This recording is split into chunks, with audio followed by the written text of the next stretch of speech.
Hello everyone, welcome back to the table. I had just started to get the table cleaned off. I was going to do some Heroes of Stalingrad stuff when this arrived at the door, and I thought, well, let's open it up. I've gone ahead and started to rip some of the plastic off because some people don't like to watch, rip all the plastic, so I thought I'd get part of that started. Now, here's the thing. It's an unboxing. My definition of unboxing is I have no idea what's in here. Now, I could follow the Kickstarter, I could go to the Kickstarter page, and I could find out everything that you want to know about this. This is just simply a joy of unboxing type of unboxing, okay? So you're going to see this with me for the first time. First of all, the artwork is great. I love kind of this, it's got kind of like this matte drawing, and it's got this glossy logo, so very cool. I hope the game is fun. The game looked fun, so I'm really hoping the gameplay matches the contents, because miniatures, we got this because we love miniatures, and this is no exception. It's got a lot of miniatures. And then also the game looked kind of fun. You're going through fighting Cthulhu. It has a bunch of chapters to the story, and your character cards, and a little bit of character development and things. So I'm really looking forward to the game as well. And this is a huge box, so another cool mini or not. Yeah, so let's get in there. So here's the components. Here is a nice list if you want to pause that, read the components yourself. And let's open this. Now, the box in transit did get a little wear and tear here on the edge, but fortunately that's what the box is for, to protect the parts. So we're going to open this up. I'm going to set this aside. Here's the characters. I'm going to open that up. Oh, backside. Sister Beth of Bogota, Colombia. Nice. Let me see here. Find a nice little plastic part here to grab with the knife. There we go. Perfect. Set that aside so I don't cut myself. I don't know how many characters we have. Like I said, I could have looked at the contents of the box there with you, and it could have told me, but we'll count these out. There we go. My last couple of days, some games have come in, and so my floor is kind of littered with plastic because I put the garbage can not next to me. Alright, so here we have, again, since I don't know yet, haven't quite read the rules, I don't want to misguide anybody here, but of course this is your character, your stats. I like this little turn summary, tracking probably your health and sanity type of stuff, fueled by madness, marksman, tough. Cool. So this is Adam. Shoot first, never ask. And then a little bit of information about Lord Adam Benchley of Manchester, England. Very nice. Then we have Rasputin. Sigh. Dead again. Awesome possum. And then here on the back, Rasputin from Moscow, Russia. And then we have Elizabeth. Heads, I win again. Best 6 out of 11, love. Then her backstory. She's also from London, England. I guess lots of London type stuff there. Then we have Fatima. Looks like a gypsy there. Admittedly, old one names are easier to read than say. Probably true. She's from, oh, I guess not a gypsy, but from Alexandria, Egypt. Then we have Ahmed. What is written is written. And then back here, his little story. He's from Mersin, Turkey. Borden, is that Lizzie Borden? 2 things are certain in life: death and axes. Not quite taxes, but Borden, Fall River, Massachusetts. Ian, they have us surrounded, those poor bastards. Sergeant Ian Wells of Jonesboro, Maine. Oh, he's missing an arm, so I guess that's our World War I vet ready to help fight the Cthulhus.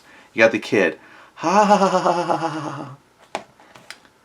From Unknown. Cool. Well, that's who I'll play first. Morgan, our Indiana Jones looking guy. I've got a bad feeling about this.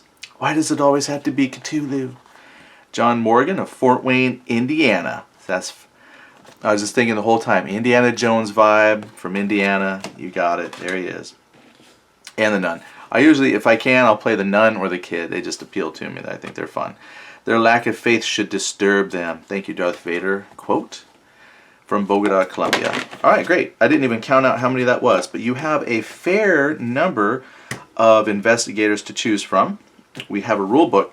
The rule book is surprisingly light, as in not thick. Grand total, we have 19 pages.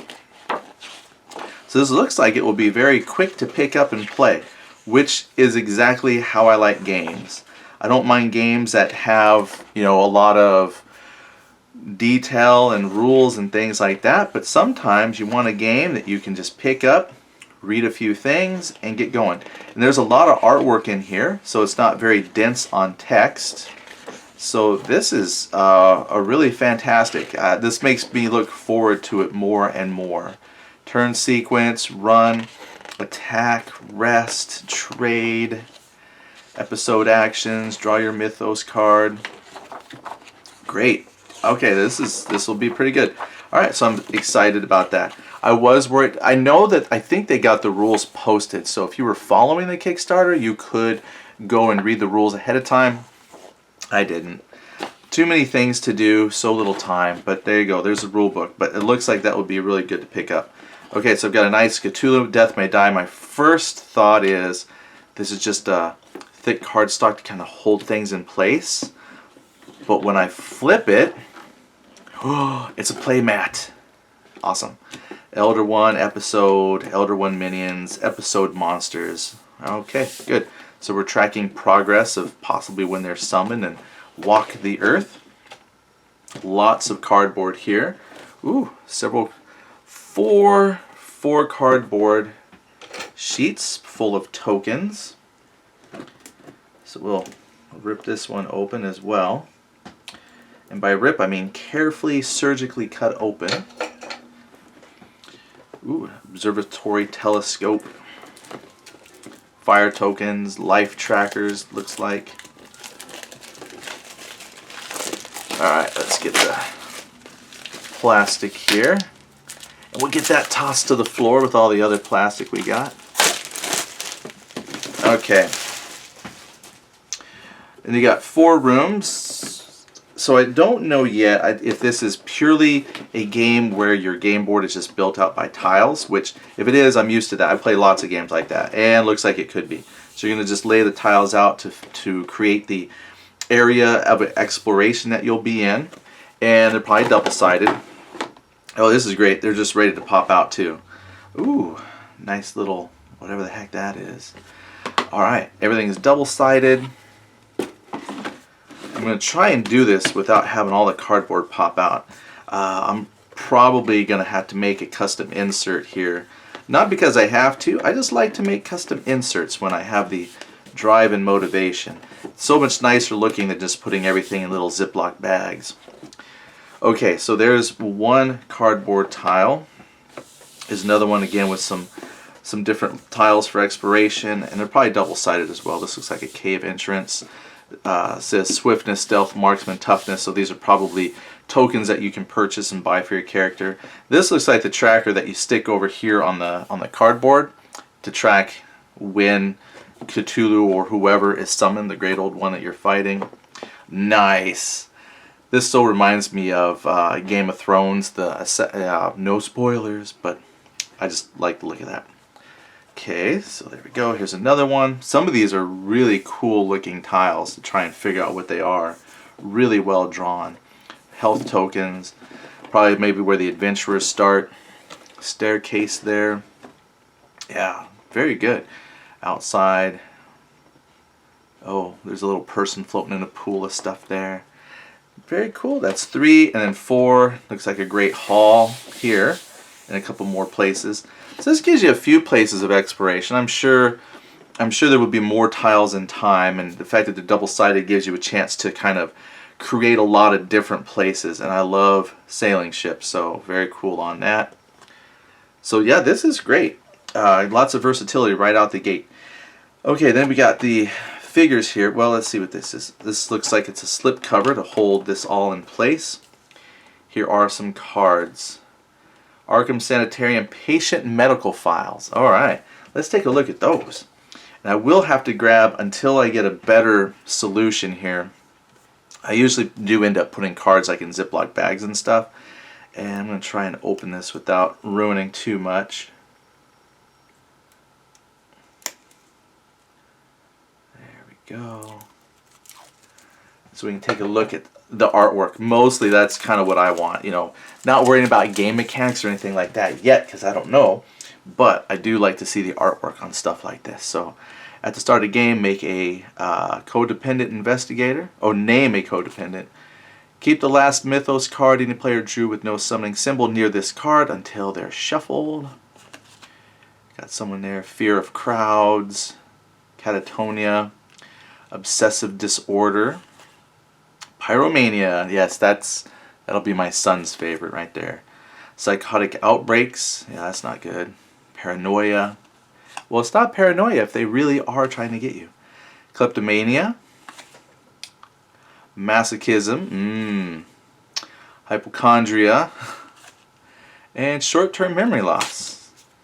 Okay, what were we doing again? Oh, we're doing an unboxing. Okay. Hastur Cthulhu and Blasphemous Alchemy Season 1, Episode 1. So this is pretty neat. So trying to just go off of memory, I guess you're going to pick one of the creatures to go for, and then like, is this the miniature? This is like the miniature, and then all of the card stats and things needed to have this included in your adventure. Oh man. So here we go. I'm not sure what those tokens represent, but again, here's the cards and stats you need to run Cthulhu in your game.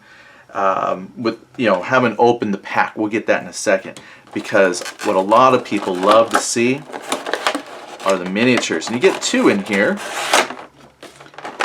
Nice. And they like to tape all this shut for me. Let me stick that there. Oh goodness, there's lots of tape.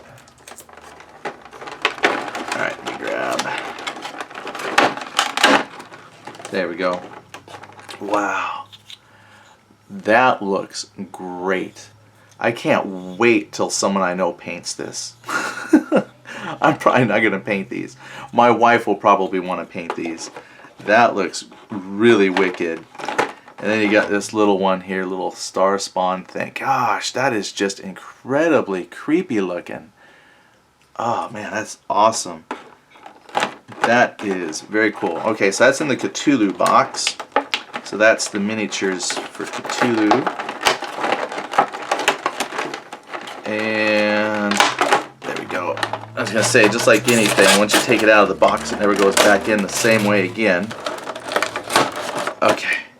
Now, some tokens that come with them. Put that back. These coasters. So, Minions of Cthulhu. Didn't realize I'd have so much shrink wrap to take care of here. Boom. Alright, well at least this is coming off pretty good. Okay, so it says Minions of Cthulhu, the Cthulhu Final Stage, Cthulhu Stage 3, that's kind of stuck together, Stage 2. So just again, without knowing, but just making an assumption, it looks like as you play and you hit different stages of development, this will affect how tough Cthulhu is, maybe how they behave, kind of their artificial intelligence card, cultists and star spawns. Okay, that's the minions, and then these are Cthulhu himself as he develops. So again, all very much needed to drive him, then, or her.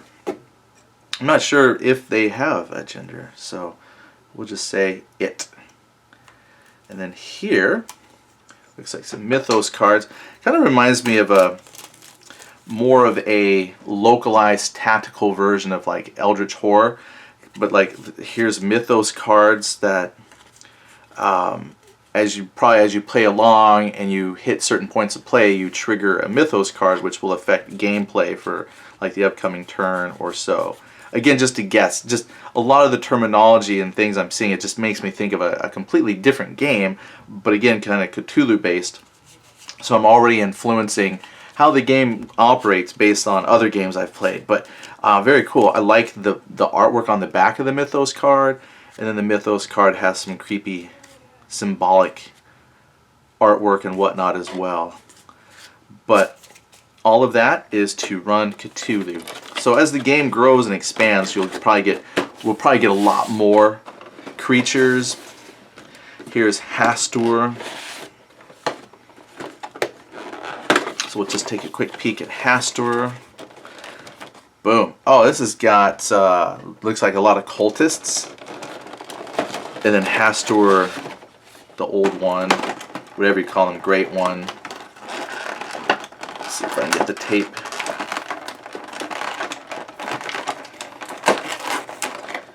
Alright, thank you, tape. You did your job well. Wow, that is also significantly creepy. Yeah, nothing like tentacles. Oh, with the tentacles coming out of mouths and all kinds of stuff. That is a really good looking model. Okay, and then these are just cultists, so they have machine guns. So they're not spectacular. They're a good sculpt. So when I say not spectacular, as in they're not like epically sized creatures. They're human sized with machine guns. So we'll bring their own cultists. Okay, so we'll stick that back in the box is the intent. And then we'll take a quick look at the components. Again, probably not much different than the Cthulhu. Obviously, they're cards that are geared specifically towards the Hastur creature. And then the tokens for Hastur. Then we have here, let's see, again, trying not to demolish the cards inside here, the shrink wrap. Looks like the same back, Mythos. Excellent. Okay, and then looks like the same kind of style of artwork on the card. It's just going to be, you know, slightly different information for when you're playing against Hastur, but you got the same, a lot of the same symbology, different creatures, disciples. So at least we have some paint references for when we paint. So we'll just take a quick look here. Then these are the minions and then the different stages of development for Hastur. So we'll just take a quick peek at those. Again, mostly I'm just really into the art, only because I don't know the mechanics of the game yet. So again, apologies if you were looking for a detailed explanation of components. This is just showing you, hey, here's what came in my box. So stage 1 Hastur, so when Hastur advances, and it's got, you know, what happens when they advance, as they advance, stage 2, stage 3, the final stage, and then finally, there's your cultist information. Great. So we'll stick those back there, close that. That all fits nice and tidy. That's one thing I've always enjoyed about Cool Mini or Not. Everything fits very, very specifically in the box, and it all fits well. They package these things really good. So this comes out. We've got some of the investigators, the colored bases for putting under the minis. What's nice is they've got a cap. A lot of games, this is all be kind of open, and all these baggies and stuff just kind of sit in the tray. And then what happens is over time, as you start to open up the little baggies, there's nothing really to hold the components in place.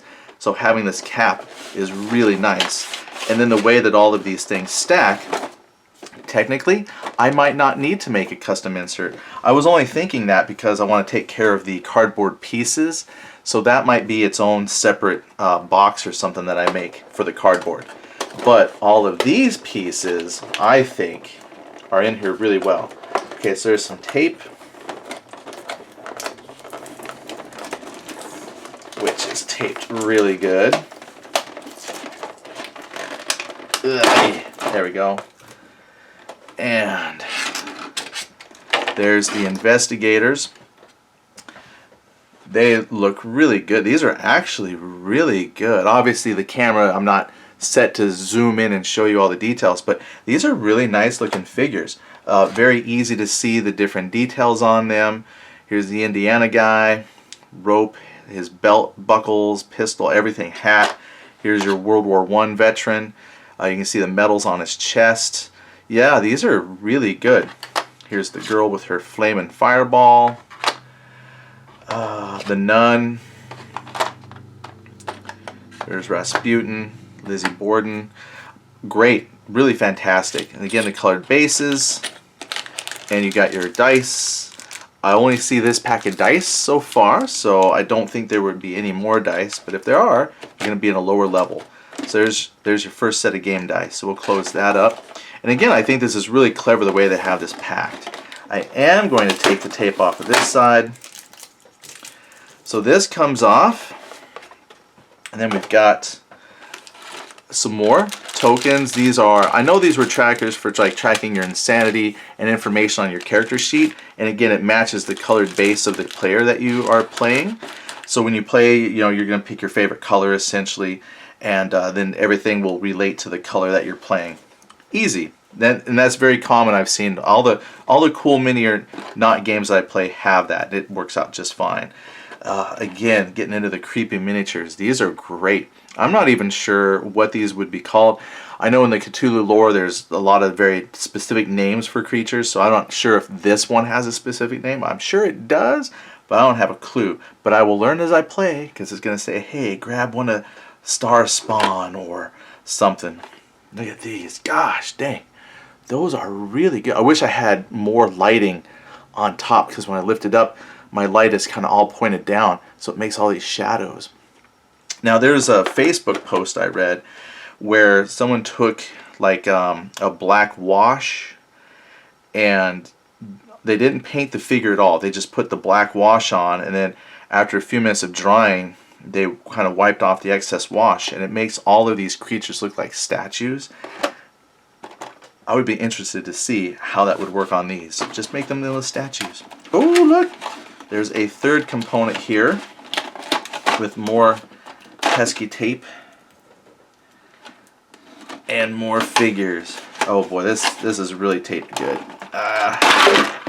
Was not expecting the tape. No figures. Okay, fixed. But look, there's a whole level of other figures down here. Here's your disciples. We lost one way out of here. The disciples, your cultists, all the scary bad guys. Probably like deep ones. Not sure what they are called, but that's what comes to mind. But anyway, your different minions. So, wow, quite a few figures. And again, I think this is awesome. They always have great storage solutions. Look at that, it just stacks. And you put this one on top with the cap to hold all of those pieces in place. And when you try to stick it back in, it doesn't quite work out. Ugh! Okay, that's me. So let's try it this way. Possibly when you play, leave this bottom one in. Take the piece out that you need. All right, let's see if we can get this now. You might have to do this one layer at a time. Don't do all three at once like I did. Just stick one in, stick one on top. There we go. We make it work. Then a couple more figures. There's actually, again, 2 layers. I'm going to try and get the tape here this time without ruining it too much.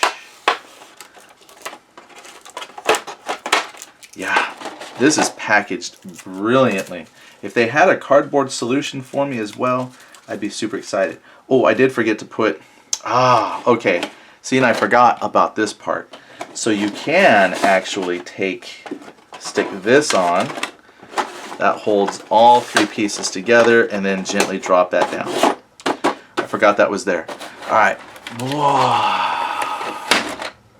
These are really, really good looking.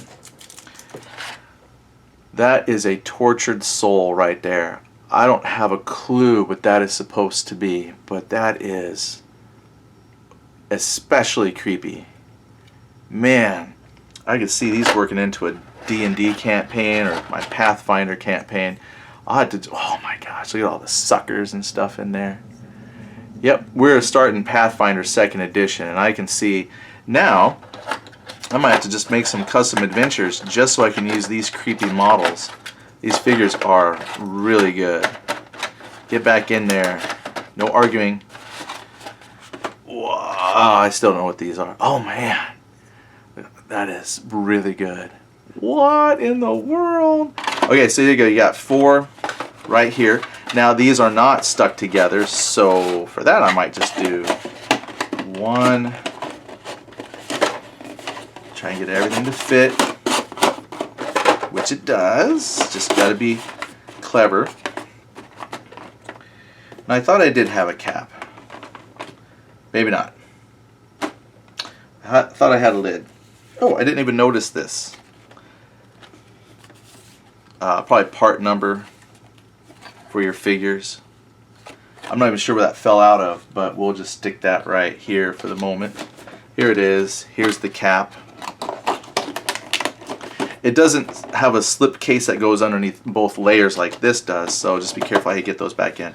Now, these here are the adventures that you play, kind of like the scenarios.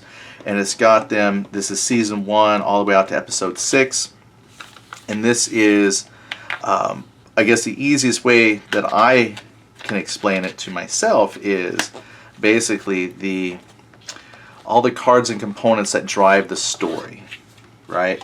So fire tokens, because there's going to be fire in the first thing. You know, I did watch some gameplay, but man, it was months ago, so I really have forgotten a lot. But all the tokens and everything that you need go specifically to running the very first adventure or whatever episode you're on. And by the time you get all the way through episode 6, that's like an entire campaign that you would have played.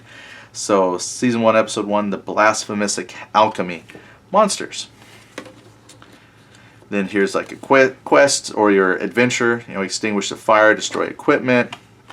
Looks like a layout, and then where different things are going to be located. So all your information to set up your first adventure is right there. Then the Mythos cards.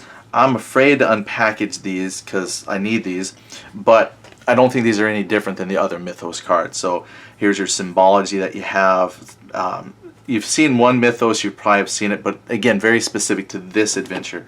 I will open these. These are like not quite fully tarot-sized cards, but they are larger than regular playing cards. Let's find a nice corner I can cut open and not feel bad about.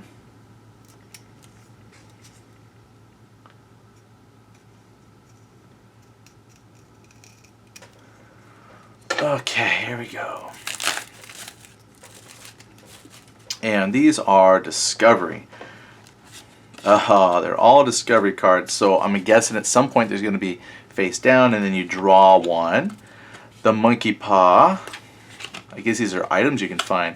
Fire equipment, fire extinguisher. So if I just flip it over, you find a feral student. That's nice.